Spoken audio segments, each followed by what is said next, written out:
So what we're trying to do is to make this the easiest way for you to learn how to play golf. And one of the things we're trying to do is to borrow from other sports. And those are the motions you already know that you can use in your golf game. And one of the easiest ones for you to use is ones that come when you're throwing an object. So you may be taking a ball and you're throwing it at somebody across the room, and you notice to get to that person, I'm holding the ball in my hand and aiming it right toward that person. And I'm using a simple underhand throw back and forth, almost like a pendulum, tension free, so I can throw it to them. So as I'm moving my hands and arms, you can see my body's moving naturally. I don't have to think about it. I'm just thinking about a simple hand and arm swing where I'm throwing this ball, releasing that ball to the target. It'd be no different if I was playing cornhole. I'd just be aiming the bag at the cornhole, winding up, using my arm, building a tempo and rhythm I want to use, depending on the nature or the length of the swing I want to make, and then releasing it. If I had a pickleball racket, I'd be doing the same thing, only this time I'd be doing a hand and arm throw. In all these cases, you can see that you're squaring the hand to the target, in this case the ball that you're trying to hit. Golf is no different.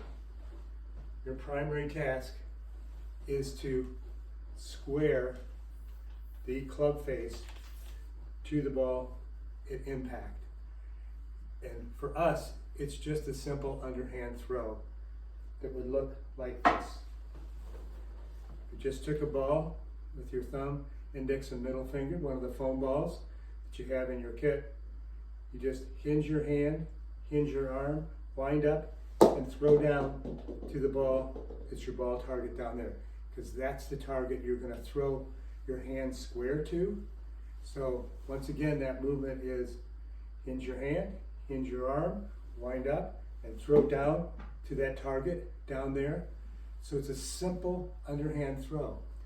And the reason we're using your throwing hand and not the other, you can see that as I'm making that motion, it's my hand and arm that's moving in a pendulum-like way and with a tempo and rhythm, and my body naturally follows. So wherever my hand is going, my body is naturally following, just like it did in those other sports.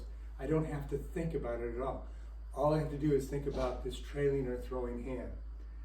And we think that's very significant, because oftentimes people think because now you're using two hands in a club, you have to use your lead hand. Well, your lead hand isn't your dominant hand. It'd be more difficult to train it. Train or build a muscle or mental memory around a hand that you use all the time to throw things directly at targets. In this case, it's the trailing hand. So bottom line is, you already have this throw.